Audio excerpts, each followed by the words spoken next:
السلام علیکم ورحمۃ اللہ وبرکاتہ۔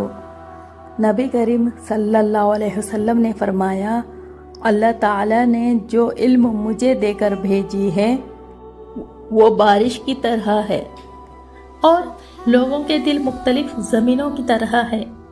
پہلی زمین بارش کو جذب کرتی ہے اور خوب گھاس اگائی اور سبزہ اگایا۔ یہ اس شخص کی مثال ہے جو علم سیکھتا ہے اور اس پر عمل کرتا ہے اور دوسروں تک بھی پہنچاتا ہے۔ دوسری زمین پانی جذب نہیں کرتی مگر پانی محفوظ رکھتی ہے، جس سے لوگ فائدہ اٹھاتے ہیں۔ جو لوگ وہ پانی خود پیا اور جانوروں کو پلایا اور کھیتیوں کو بھی سیراب کیا۔ یہ مثال اس شخص کی ہے جو خود زیادہ عمل نہ کرے لیکن اس کے ذریعے دوسرے لوگ علم سے فائدہ اٹھائیں۔ تیسری زمین نہ پانی جذب کرتی ہے نہ گھاس اگائی، وہ چٹیل میدان کی زمین ہے۔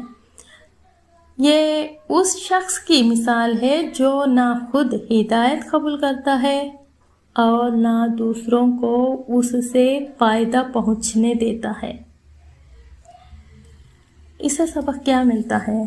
اللہ تعالیٰ کی علم اور ہدایت کو صرف سننا کافی نہیں، بلکہ اسے سمجھنا، اس پر عمل کرنا اور دوسروں تک پہنچانا بھی کامیابی کا راستہ ہے۔ یہ صحیح بخاری کی حدیث ہے۔ جزاک اللہ خیر۔